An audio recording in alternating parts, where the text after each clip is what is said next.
안녕하세요. 다정한 남각정 다락방TV입니다. 오늘도 저의 다락을 찾아주셔서 감사드리고요. 사연 시작해보도록 하겠습니다. 결혼하면 원래 이런 건가요? 시월드 시어머니 기피하고 싫어하는 거 정말 남 얘기인 줄만 알았는데 저도 그렇게 되네요. 그치만 저는 딸만 있는 집안에서 사랑받고 자란 터라 상황이 낯설고 절대로 맞춰줄 생각이 없었습니다. 그 얘기 좀 해보려고요.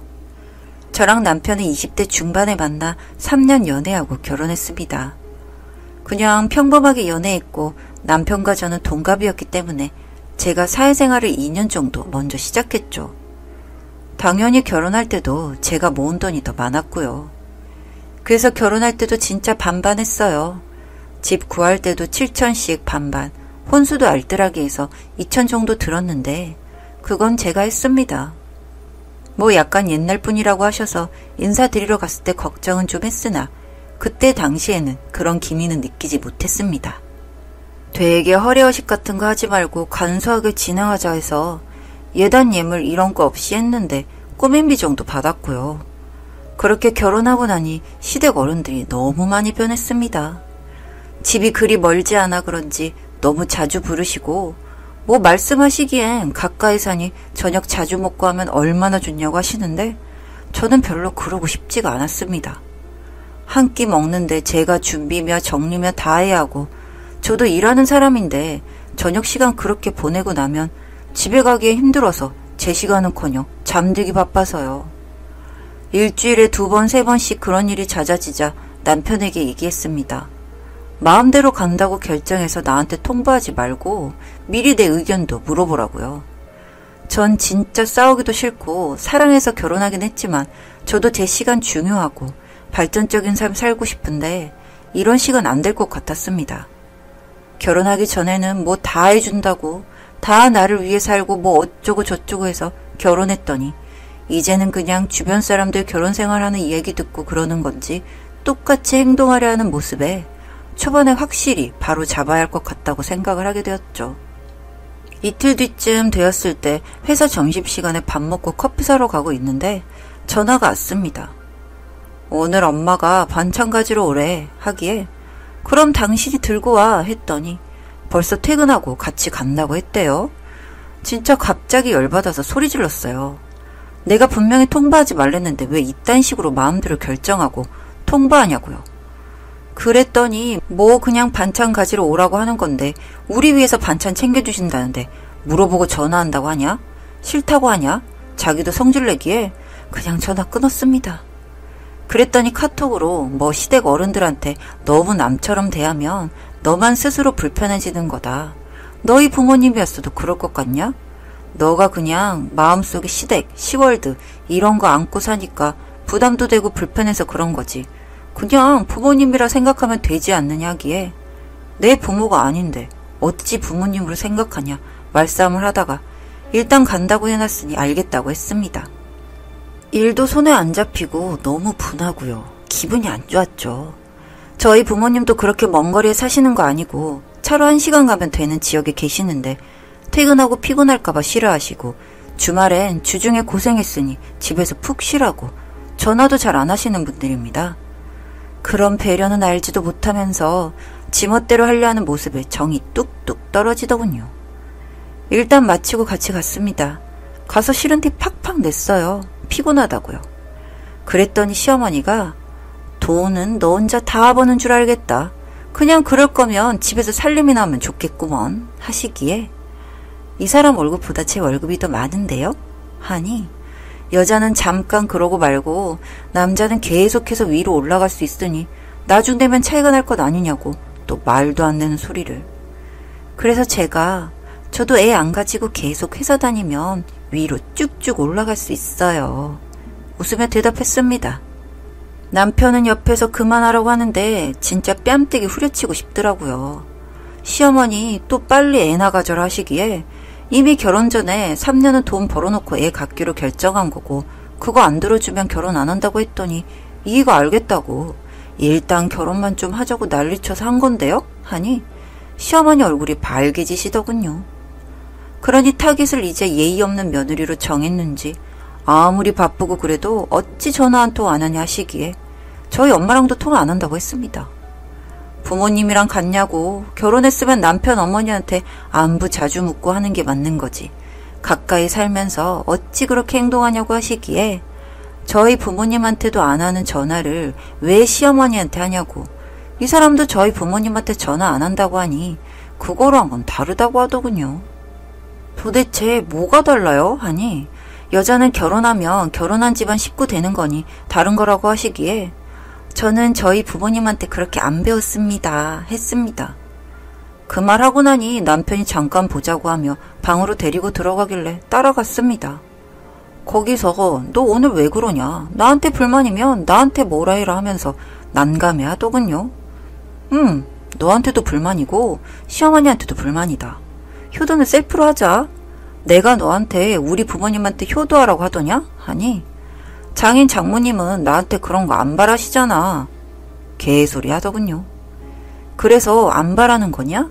그냥 다 이해해 주시고 우리 잘 살라고 응원해 주시는 거지.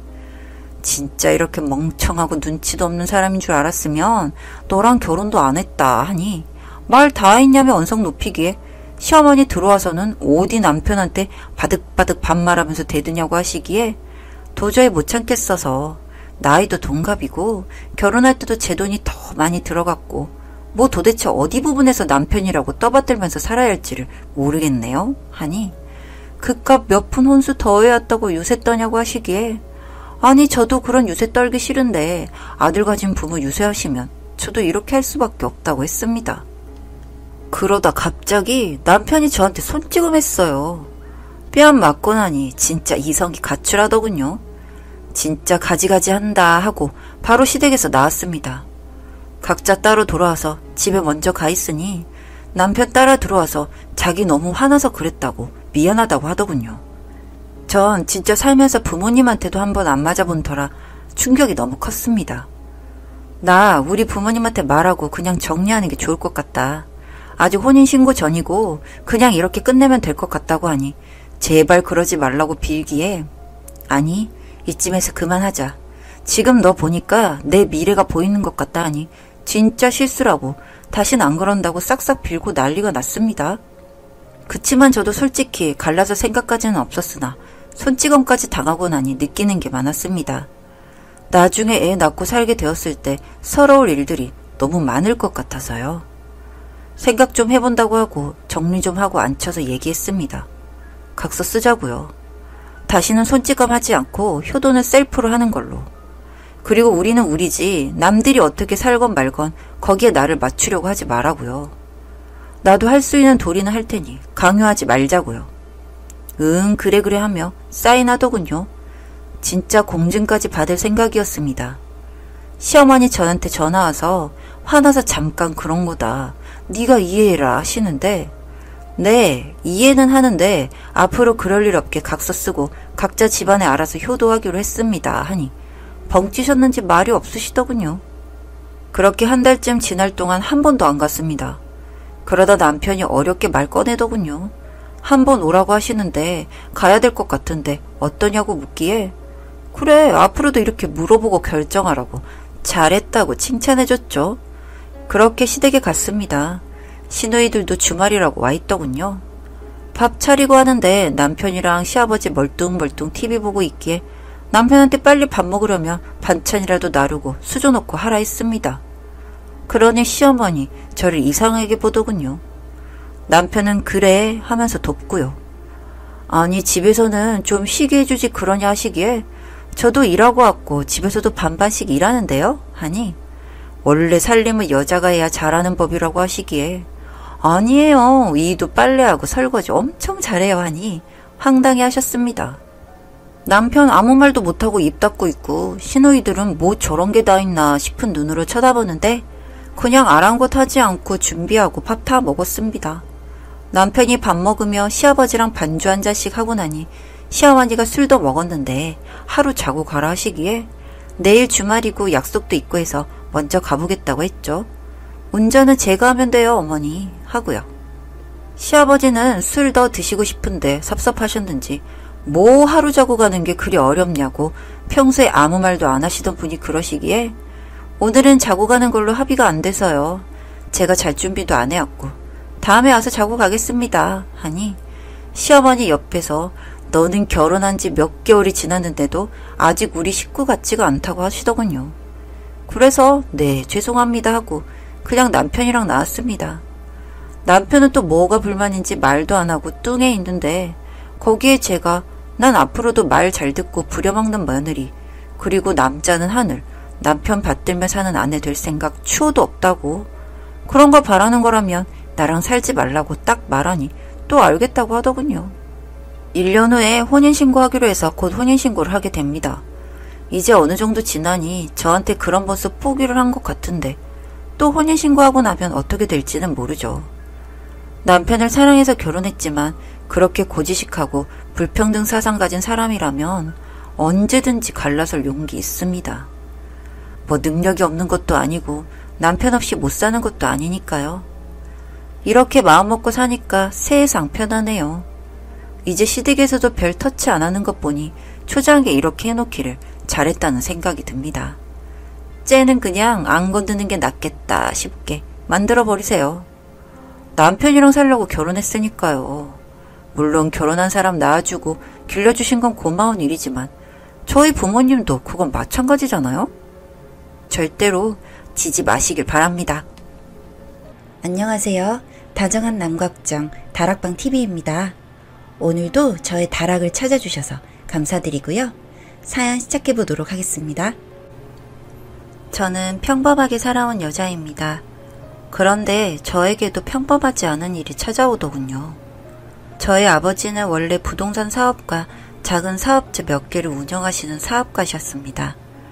그래서 저는 어릴 때부터 부족한 것 없이 자라왔어요. 그럼 저희 아버지에게는 작은 바램 같은 것이 있었습니다. 그건 바로 돈이 있다 해도 집안에 의사가 있으면 가족들이 아플 때 잘 챙겨줄 수 있을 것 같다는 말을 하시며 의사에 대한 로망, 그게 아니라면 의사 사위에 대한 로망을 가지고 있으셨어요. 그러던 중 제가 30이 되어도 적당한 남자를 못 만나고 있으니 의사 사위를 보고 싶어서 아버지가 적극적으로 나서서 선자리를 주선해 주셨습니다.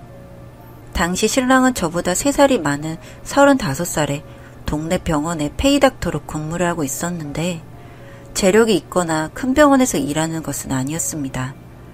하지만 저희 가족들은 의사 사위만 있으면 병원을 차려주는 것은 문제없다며 마음에 들어 하셨어요.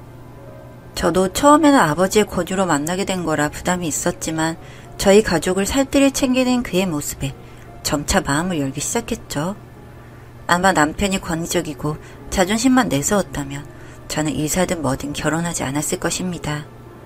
여튼 그렇게 저와 남편은 연애 비스무리한 걸 시작했고 평범한 연애를 좀 하다가 바로 결혼 준비에 들어갔습니다. 어차피 선자리라는 게 다 결혼을 생각하고 보는 것이다 보니 더 시간 끌 필요 없다는 어른들의 말씀이셨죠. 그렇게 결혼 준비를 하고 있는데 아버지께서 본인이 갖고 계시는 빌딩 2층에 병원을 개원해 주셨습니다. 결혼하고 나서 할까 했는데 아버지는 뭐가 그리 급하신지 먼저 개원해 주셨어요. 아버지의 의견에 따라 야망도 있었던 신랑은 본인 병원이 생기자 너무 행복해하면서 일을 정말 열심히 했습니다. 야간 진료에 주말 진료까지 해가면서 정말 열심히 해나갔어요. 그렇게 저희 부부의 시간은 빠르게 흘러갔습니다. 10년이라는 시간이 지나고 나니 아이들은 어느새 초등학교를 다니고 있었고 그렇게 쉼없이 10년을 일할 신랑도 몸 이곳저곳이 고장이 나기 시작하더라고요. 옛말에 스님이 본인 머리를 못 깎는다는 말이 있는데 딱 그 모양새였습니다. 병원에서 엑스레이를 찍고 검사를 해서 본인 몸이 안 좋은 것을 알고 있었음에도 앉아서 진료를 보는 시간이 많고 별다른 운동도 하지 않다 보니 몸의 밸런스가 많이 무너져서 몸 자체가 스트레스를 많이 받고 있는 것 같더라고요. 그래서 제가 출산 후 살도 찌고 임신 우울증도 있었을 때 큰 도움이 되었던 필라테스가 생각이 났습니다. 제가 도움을 많이 받았고 건강도 많이 되찾았거든요. 하지만 신랑이 야간 진료가 있는 날도 많고 아무래도 필라테스는 남성보다는 여성이 많은 운동이다 보니 가능하다면 불편하지 않게 그룹보다는 개인 수업을 하는 학원을 찾고 있었는데 차로 10분 정도 거리에 적당한 학원이 있어서 신랑과 방문 후 등록을 했습니다. 처음 한두 달은 차라리 도수 치료를 받겠다며 학원에 가는 걸 꺼려 했었는데 3달쯤 지나니 적응이 된 건지 투정없이 학원을 잘 다니고 있는 신랑을 보고 신랑도 필라테스를 하고 몸이 덜 아파지니까 재미를 느끼고 있구나 하는 생각이 들었습니다. 실제로 허리가 아프다고 늘 말하던 신랑이 운동을 시작하고는 아프다는 소리를 덜 했거든요. 신랑이 야간 진료를 하면 대부분 8시에 퇴근을 하는데 수업을 마치고 집에 오면 10시가 넘는 시간이 되었습니다. 그래서 잠이 많은 저는 기다리지 못하고 자고 있는 경우가 많은데 자는 중에도 가끔 낯선 비누 냄새가 나는 경우가 있었어요. 병원 일이 바쁘고 시간이 없다 보니 사우나를 다녀왔나 생각을 하며 다시 잠에 들 때가 많았는데 하루는 딸아이가 신랑을 기다리고 싶다고 우기는 통에 함께 TV를 보며 신랑을 기다렸습니다. 제가 생각하기에 수업이 9시부터 있으니 집에 오면 늦어도 10시 30분 전에는 들어올 수 있는데 11시가 다 되어서야 신랑이 집에 들어왔더라고요. 그리고 또 하나 쎄한 마음이 들었던 게 필라테스 학원에는 샤워 시설이 없는데 약간 덜 마른 머리로 들어온 신랑의 머리카락이 눈에 보였고 굉장히 거슬리더군요. 여자의 촉이란 게 있지 않습니까? 갑자기 의심스러운 마음이 생겨서 신랑이 잠든 틈에 휴대폰 문자를 확인했는데 최근 기록이 카드 결제 기록인데 이상하게 그 전에 온 문자랑 10만원 정도 금액의 차이가 나더라고요. 카드 누적 결제액이 직전에는 10만원, 그 다음에는 5만원을 결제하면 15만원이 되어야 하는데 25만원으로 확인이 되니 결제를 하고 문자 내역을 지웠다는 생각이 딱 들더군요. 그리고 카톡을 들어가 보니 필라테스 강사와 카톡을 한 채팅방이 있는데 위의 내용들은 일상적인 존댓말로 대화를 나눈 부분인데 최근에 온 카톡 내용만 반말로 와 있고 심지어 다음엔 좀 더 늦게까지 놀다가 자기야? 라는 게 보였어요. 바보가 아닌 이상 이 남자 바람을 피고 있구나 모를 수가 없었답니다. 그 여자한테 쓴 카드 내용만 교묘하게 지워두고 카톡도 사담을 나눈 부분은 늘 지워뒀던 것 같습니다. 신랑이 대부분 주말에도 집에서 시간을 보내는데 어떻게 운동하는 시간 동안 바람을 필 수가 있는지 어이가 없어서 병원을 찾아가 봤는데 알고 보니 주 3회 야간 진료하던 걸 주 1회로 줄이고 야간 진료 시간도 마음대로 줄여뒀더라고요. 제가 그동안 아이를 케어하느라 신랑 병원에 관심이 없긴 했었지만 이런 부분을 마음대로 바꿔둬도 제가 모를 거라 생각했나 봐요. 저는 어릴 때부터 TV를 보면서도 남자가 바람을 피우면 꼭 헤어져야겠다 생각했습니다. 제 성격상 그런 일을 없는 듯 넘기면서 살 수도 없는 성격이었고 도저히 용서가 되지 않을 것이란 생각에서였죠. 그리고 그 생각은 여전했습니다. 화가 나는 마음은 우선 조금 눌러두고 저는 다음날 바로 변호사를 선임했습니다. 이혼을 하기 위해서였죠. 이런저런 상담을 받는데 변호사님이 이혼 소송에서 유리하게 하려면 아무래도 증거를 많이 모아두는 게 중요하다고 말씀하셨고 그 뒤부터 저는 증거를 모으기 위해 노력했습니다. 가장 먼저 신랑이 운동하는 시간에 필라테스 학원에 방문을 해보았습니다. 아파트 주변 상가 건물에 있는 학원이다 보니 복도 쪽으로 통유리가 되어 있는데 안이 잘 보이지 않도록 시트지가 붙여져 있었는데 시트지 틈 사이로 신랑과 필라테스 강사가 보이더군요. 그 둘을 촬영하기로 마음먹고 카메라는 댔습니다. 그 둘은 처음에는 매트에서 운동을 하다가 점점 스킨십이 심해지더니 키스를 하기 시작하더라고요. 저는 이를 놓치세라 바로 찍기 시작했고 이후로 사무실 안쪽으로 2명이 사라지더군요. 그리고는 한참 뒤에 다시 나왔는데 그 둘의 옷이 아주 헝클어진 채로 나오는 게 보였습니다. 아주 즐거운 시간이었는지 둘이 도란도란 이야기를 나누며 정수기 앞에 가서 커피를 타먹으며 애정 표현을 하는 모습을 보니 치가 떨리더군요. 분명 안이 잘 보이진 않지만 매번 이렇게 행동하고 있었을 거라 생각하니 피가 거꾸로 솟구치는 느낌이었어요. 그런데 집으로 돌아와서 딸아이 얼굴을 보는데 갑자기 걱정이 되더라고요. 이혼을 하는 게 좋은데 소송을 하게 되면 딸이 알게 될 거고 그럼 안 그래도 예민한 편인 딸아이가 크게 상처를 받을 수도 있을 것 같다는 생각이 들었습니다. 이혼은 협의이혼을 하는 게 맞겠다는 생각을 하게 되었어요. 하지만 조용히 협의이혼을 할 필요는 없는 거잖아요. 딸아이는 알 수 없게 복수를 하기로 마음을 먹었습니다. 갑자기 드는 생각이 그냥 한자리에서 그 둘의 얼굴을 한번 보고 싶더군요. 그래서 마침 학원에 재등록해야 할 시기를 핑계로 삼아 삼자대면의 자리를 만들었습니다. 제가 외도 사실을 알고 있다는 걸 모른다고 생각을 하기 때문인지 신랑은 필라테스의 좋은 점에 대해서 멍청하게 떠들어대고 필라테스 강사는 신랑 몸의 변화에 대한 이야기를 하며 건강을 위해 장기간으로 꾸준히 학원을 다녀야 한다는 개소리를 하고 있더라고요. 뭐 어떤 면으로는 건강에 좋았을 수도 있겠네요. 생각 같아선 그 짓 하다가 확 죽어버렸으면 싶었지만요. 그런 개소리를 계속 듣고 있자니 사실 제가 비위가 좀 좋지 않은 편이라서 참기가 힘들더라고요.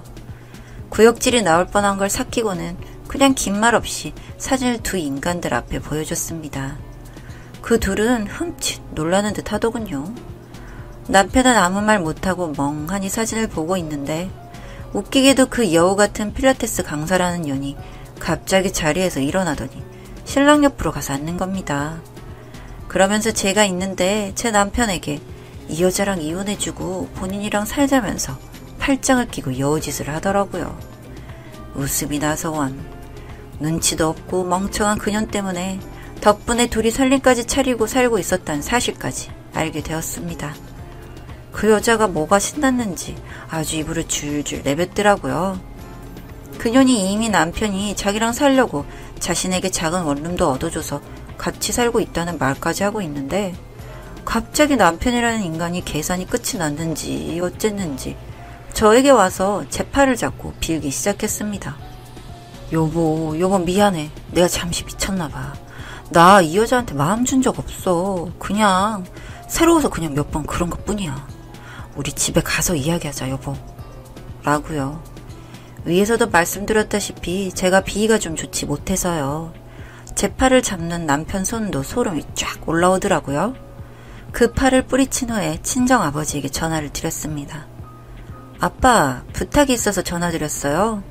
아빠의 그 잘난 의사사위가 이제 병원 그만하고 싶다고 그러네. 아, 갑자기 왜 그러냐고? 아니, 힘들다기보다는 그냥 배가 불러서 그런가 봐. 이 사람 딴 년이랑 바람났어. 그래서 이제 그 여자랑 소박하게 먹고 살고 싶다고 하니까 우선 아빠 건물에서 병원을 내놔주세요. 자세한 이야기는 가서 말씀드릴게요. 여기까지 했더니 남편이 아주 죽는다고 난리더군요.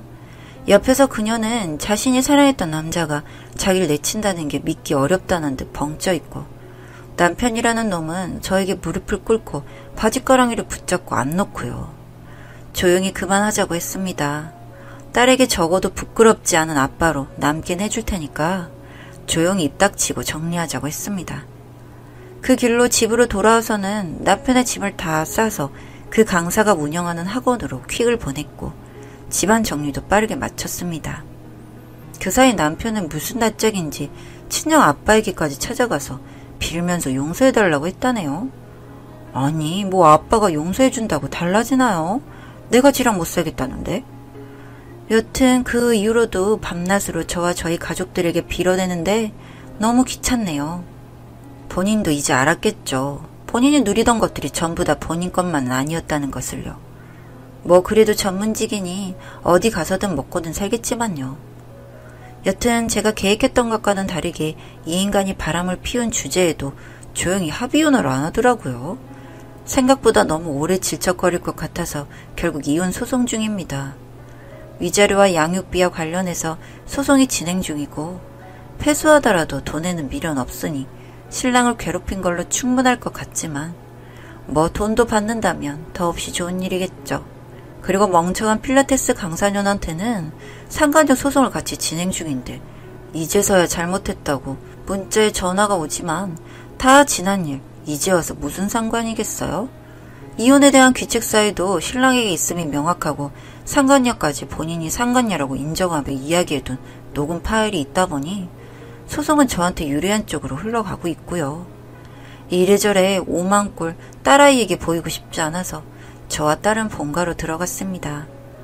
현재 제가 살던 그 동네에는 이미 저희 신랑과 필라테스 강사의 불륜이 소문이 쫙 돌고 있다고 하더라고요. 그러게 제가 조용히 끝내자고 했을 때 끝냄 좋았잖아요.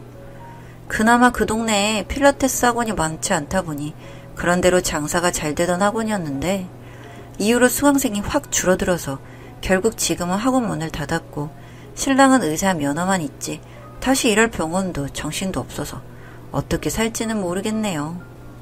이 소송 끝에 결국 묻게 되는 건 저 하나겠지만 왜 이런 무의미한 소송들이 진행되어야 하는지 알 수가 없네요. 전 남편도 그 상간녀도 제발 정신 차리고 살았으면 싶네요. 뭐 둘이 계속 죽고 못 살아서 살 줄 알았더니 그건 또 아닌 거 보면 왜 그 잠깐의 불장난을 못 참고 사단을 만드는지 인간이란 게 많이 배웠다고 해서 바보짓을 안 하는 건 아닌가 봅니다. 제 이야기 들어주셔서 감사합니다. 저는 이제 딸과 잘 살아보려고요. 안녕하세요. 다정한 남각정 다락방 TV입니다. 오늘도 저의 다락을 찾아주셔서 감사드리고요. 사연 시작해보도록 하겠습니다. 안녕하세요. 저는 30대 초반의 여성입니다. 전 직장 다니면서 취미를 중요하게 생각하는 사람이라 남친도 저와 비슷한 사람을 찾았습니다. 그렇게 지내던 중 마침 사내 산악회에서 마음에 드는 스타일을 만나서 연애를 시작하게 되었어요. 남친은 키도 크고 훈남인데다가 능력도 탁월해서 사내에서도 인정받는 사원이었습니다. 전 그 사람의 매력에 푹 빠져버렸죠. 친구들도 제가 남자친구 잘 만났다고 칭찬해주고 부러워하기까지 했기 때문에 전 나름 뿌듯했답니다.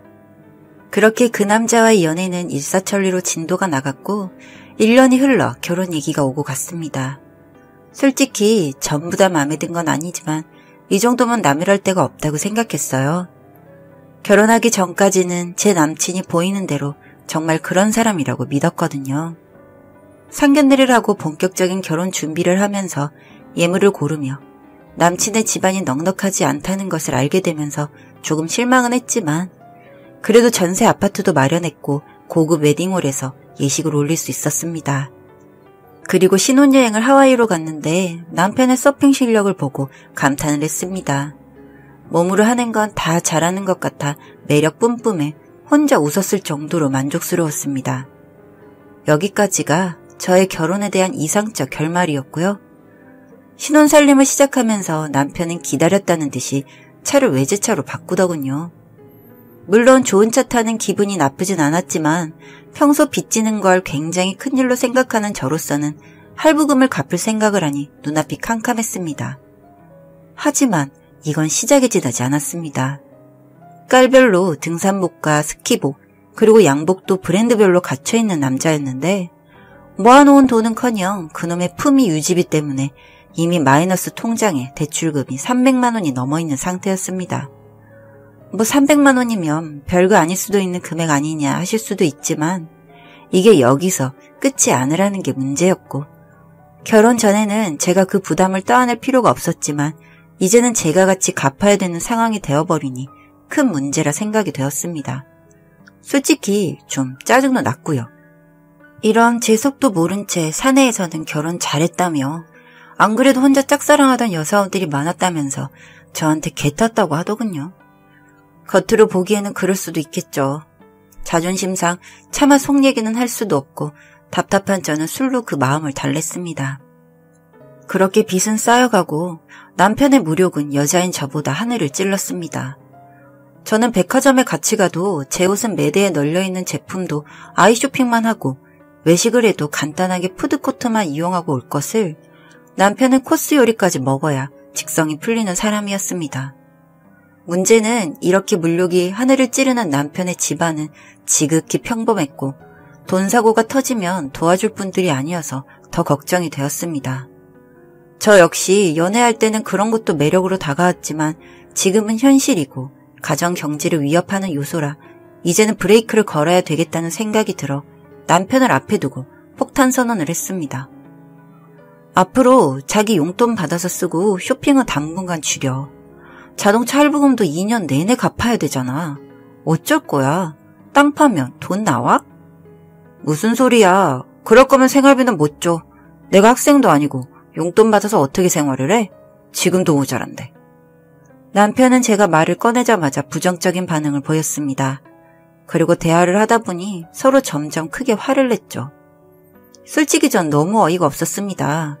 지금까지 남편이 생활비로 주는 돈은 200만 원이었고 공과금, 관리비, 보험료를 빼면 빠듯하게 사는 돈이었으니까요. 제 월급으로는 아파트 대출금을 갚고 있었고 자동차 할부금 매달 80만 원을 내야 했는데 이것마저도 제 부담이었으니까요. 하지만 남편은 막무가내였습니다. 아무리 얘기를 해도 통하지 않을 것 같아서 전 그만 닥치라고 하고 집을 나와버렸습니다. 하지만 늦은 밤이라 차를 몰고 나와서 갈 곳도 없더라고요. 참 서글프다는 생각이 들면서도 당장에 내일 출근하려면 옷도 있어야 하는데 무작정 나온 제 자신이 답답하다는 생각이 들더군요. 남편을 내쫓아야 했는데 지금 내가 나와서 뭔 짓인가 싶기도 했고요. 그렇게 저는 모텔을 잡고 밤새 술을 마시다가 회사에는 아파서 결근하겠다고 일찍 일어나 말씀드렸습니다. 그렇게 혼자 곰곰이 생각해본 결과 그래도 이혼할 만큼의 중대한 사연은 아니라고 생각을 했고 사람을 한번 바꿔보기로 한번 노력을 해보기로 했습니다. 그렇게 말하면 사람이 바뀔 줄 알았다는 게 저의 두 번째 실수였더군요. 나중에 돌이켜 생각해보니 지금까지의 문제는 애교였더라고요.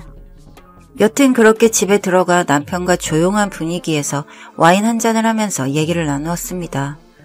자기도 미안한지 앞으로 소비를 줄이겠다면서 용돈은 3달 후부터 받는 걸로 하자면서 마음이 힘드니 당분간 이런 얘기는 그만하자는 겁니다. 더 푸시했다간 누구 하나가 죽어나가야 할 것 같아서 일단은 그렇게 넘어갔습니다. 그리고 그 말을 믿은 제가 바보였다는 게 얼마 안 지나 나타나더군요. 누굴 탓하겠습니까? 제가 멍청한 거였죠.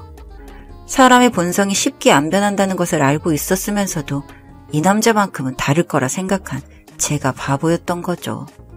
여튼 저에게는 갑자기 큰일이 생겨버렸습니다. 이 일이 있고 3달 후 갑자기 친정아버지가 암투병을 하게 되시면서 저는 자연스럽게 남편과의 약속은 잊어버린 채 살아가며 아버지 간병에만 집중을 하게 되었습니다. 워낙 위중한 상황이었기 때문에 남편과의 문제는 접고 들어가야만 했습니다. 그 와중에 뭘 따지고 어쩌고 할 상황이 아니었으니까요. 아버지가 수술을 하게 되셨는데 수술 후 경과가 안 좋으셔서 중환자실에 계실 때 다른 가족과 교대를 하고 겨우 집에 들어와 쉴 수 있을 정도로 제 삶은 바쁘게 흘러갔습니다. 그렇게 간병을 마치고 집에 들어오면 남편은 그 와중에 절 위로하기는커녕 서재에 틀어박혀 게임이나 하고 있더군요. 병원에 들러 잠시 다녀가긴 했지만 이렇게 전 마음 아프고 고생하고 있는데 저렇게 게임이나 하고 있는 모습을 보니 서운하다 못해 분노감까지 들었습니다. 이럴 때일수록 서로 위로하고 의지하는 게 부부 아닌가요? 그러다가 정확히 보름이 지나서 남편이 주식을 하다가 3억 원을 날리게 된 것을 알게 되었습니다.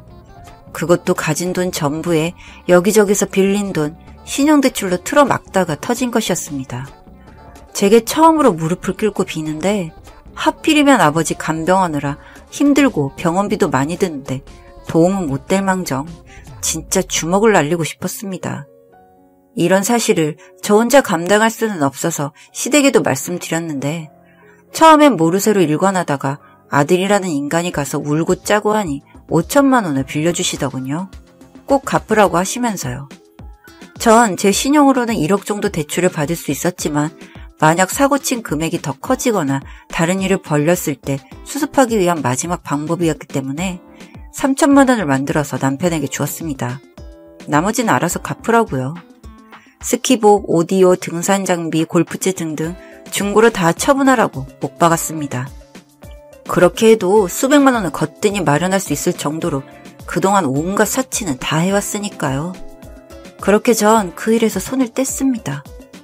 그리고 아버지 증세가 호전되시면서 요양병으로 옮길 즈음 남편은 겨우 숨통이 끊기지 않을 정도로 빚을 정리했다고 전해왔습니다. 전 그 말을 믿고 한 3년 고생하면 반 정도는 갚아줄 생각도 하고 있었고요. 어쩌겠습니까? 같이 살려면 그럴 수밖에 없다고 생각했으니까요. 그러는 중에 보니까 솔직히 저라면 외제차부터 팔 것 같은데 차에 대한 애착이 워낙 강한 사람이라 그건 또 참아 못하겠는지 계속 타고 다니고 있더군요. 그래서 전 대놓고 말했습니다. 차를 국산차로 바꾸든지 아예 없애든지 하라고. 우리에게 외제차는 사치라고 소리쳤죠.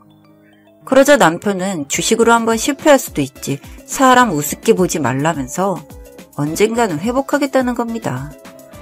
이상하게도 전 그 말을 듣자 더 불안해지기 시작했습니다. 안 되겠다 싶어 남편의 계좌 추적부터 했어요. 그리고 증권사에 근무하는 직원을 통해 대체 주식으로 말아먹은 액수가 구체적으로 얼마인지 알아내기로 했습니다. 그리고 얼마 뒤 저는 충격적인 소식으로 심장이 멎는 줄 알았습니다. 미수로 진행한 주식에 그것도 바닥을 쳐서 마이너스 5억이 또 생겼던 겁니다. 헛웃음이다 나오더군요. 이젠 방법이 없다고 생각을 했고 이혼할 수밖에 없다고 마음을 정했습니다.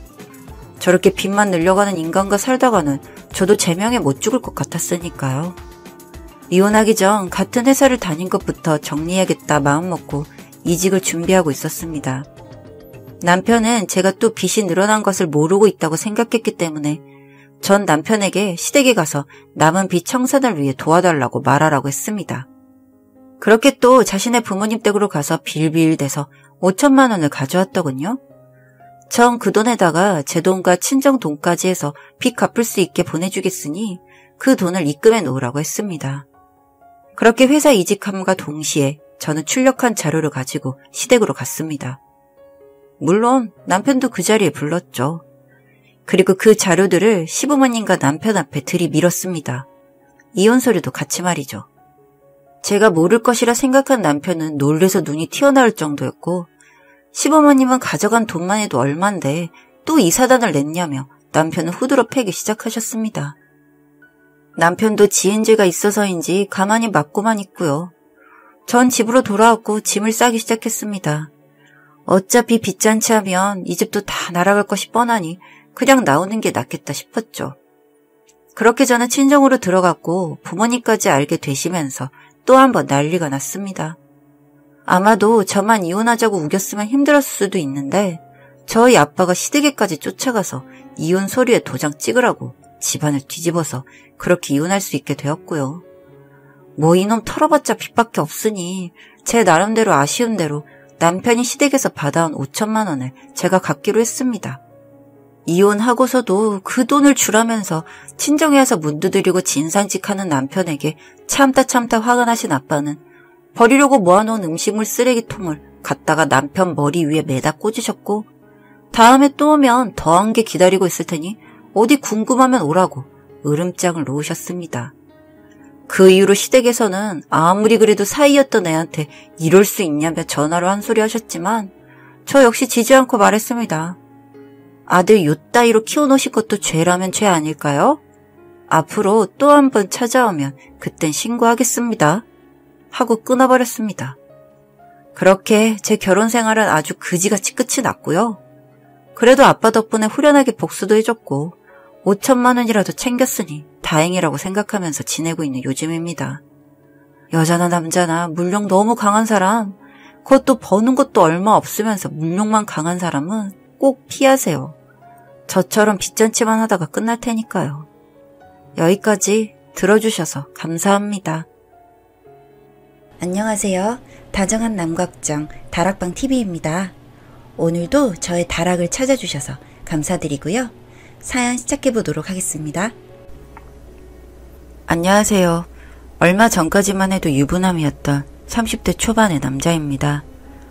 아마 제가 이혼한 이유를 들으시면 열의 10분은 입을 못 다무실 것 같은데요. 제가 이혼한 이유는 아내가 다른 남자와 결혼을 했기 때문입니다.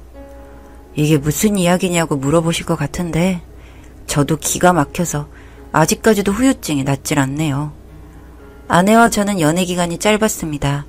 저도 그렇고 아내도 서로 나이가 어느 정도 꽉 찬 상태에서 일에 쫓겨 결혼을 못하는 건 아닌가라는 불안감이 생길 때쯤 직장 동료의 소개로 처음 만나게 되었습니다.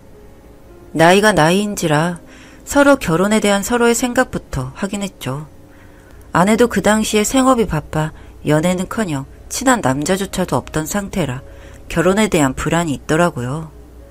가장 중요한 결혼관이라든지 서로의 집안이 크게 차이가 나지도 않았고, 가장 중요한 건 서로의 성격이 딱히 모난 부분이 없어 연애 시작과 동시에 결혼 이야기가 오갔습니다.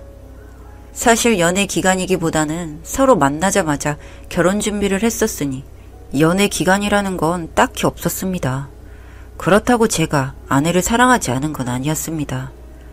아내는 어떻게 생각했는지 모르겠지만 정말 오랫동안 느끼지 못했던 사랑받는다는 느낌이 너무 좋았고, 딱 서로가 결혼을 생각할 때 우연히 옆에 나타난 사람이었기 때문에 저는 운명 같은 그런 느낌도 받았습니다. 결혼식까지도 평탄하게 잘 치렀고, 집은 제가 살고 있는 곳에서 인테리어만 다시 하여 신혼생활을 시작했습니다. 처음에는 누구나 그랬듯이 정말 하루하루가 큰 문제 없이 소소하게 밥도 같이 해먹고 장도 보고 작은 행복을 느끼면서 잘 지내고 있었습니다. 저희 집에 어떤 소포가 도착하기 전까지는요. 간만에 쉬는 토요일이라 전날 밤 뜨거운 밤도 보내고 정오까지 늦잠도 자고 일어나 보니 무인 택배함에 소포가 있으니 찾아가라는 관리 아저씨의 연락을 받고 겉옷만 걸치고 무인 택배실로 내려갔습니다. 열어보니 묵직하고 크기가 책보다는 큰 사이즈길래 뭘 주문한 거지 싶어서 집에 오자마자 박스를 뜯었습니다. 그런데 저는 이 박스를 보고는 충격의 말을 잃었습니다. 그 안에서 나온 것은 다름 아닌 아내의 결혼 앨범이었거든요. 그럼 저희 결혼 앨범 아니냐고 하실 수 있겠지만 보니까 아내 옆에 있는 남자는 제가 아닌 처음 보는 남자였습니다. 다른 남자 옆에서 드레스를 입고 웃고 있는 아내의 모습을 보고 있으면서도 저는 머리가 생각하기를 멈춰버린 것처럼 아무런 생각이 나지 않았습니다. 이 상황이 이해가 되지 않았고 아내가 재혼한 것인가? 언제 결혼했었지? 라는 생각만 들었습니다. 그때까지만 해도 저는 아내가 저를 두고 다른 남자 결혼했다고는 생각을 못했습니다.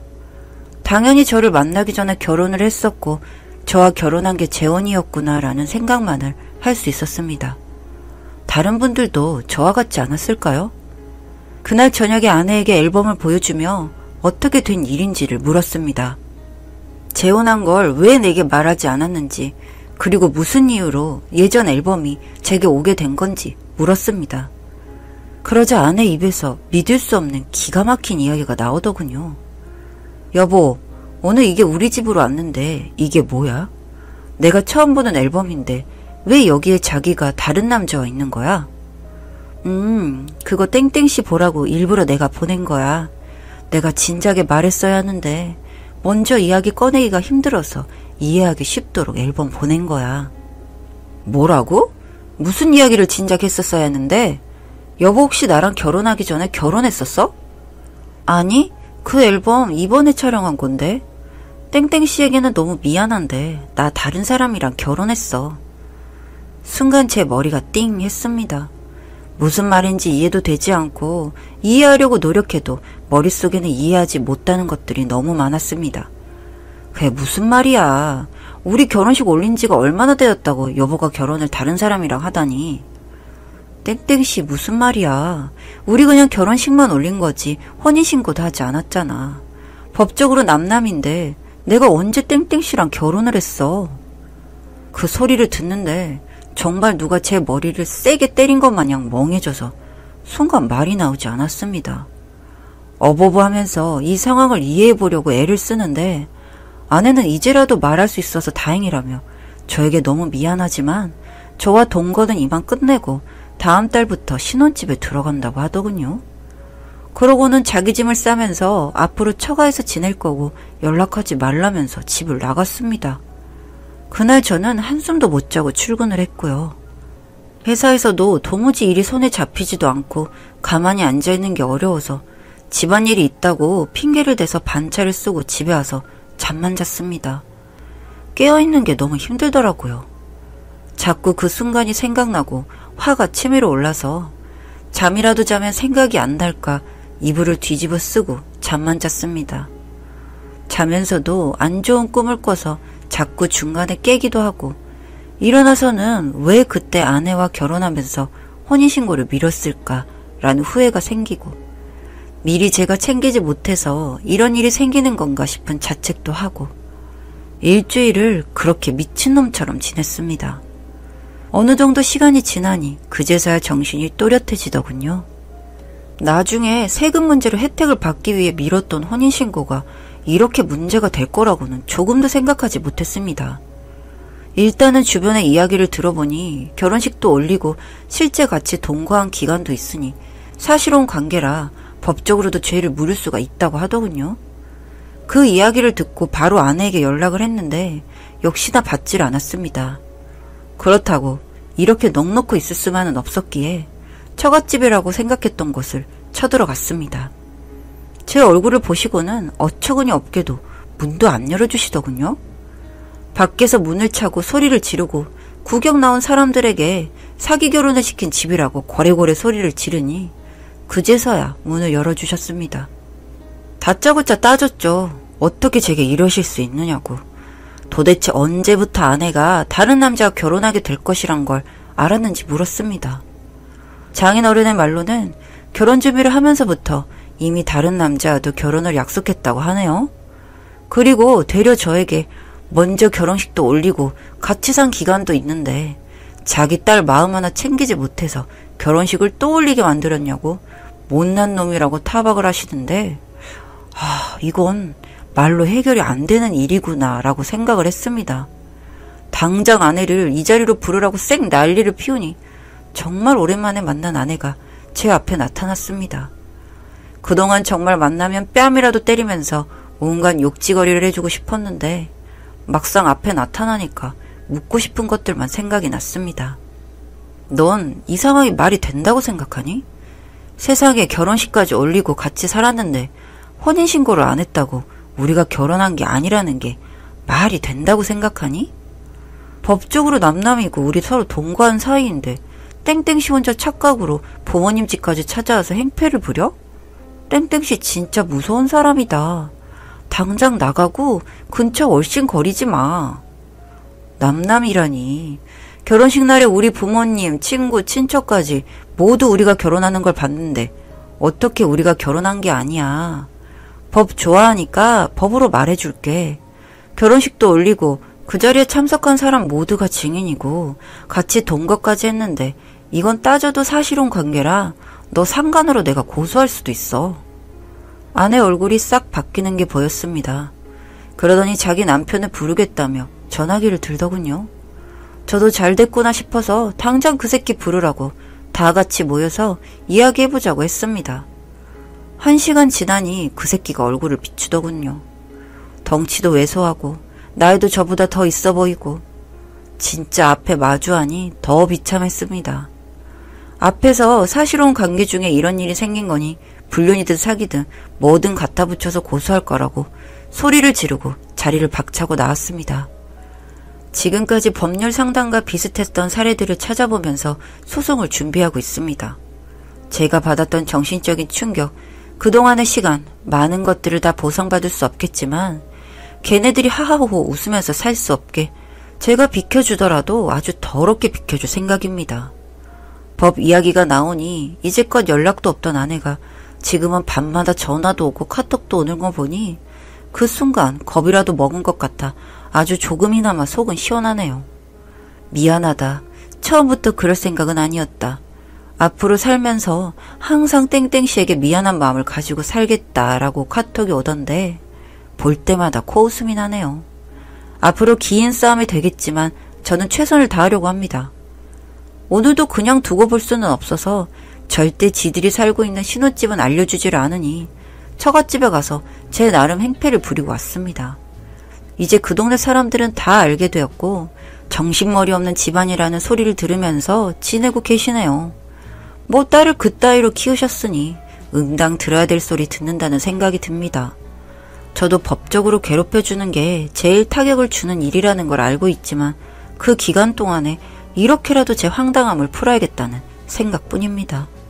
매일매일 연구하고 있는 요즘입니다. 지금까지 제 이야기 들어주셔서 감사합니다.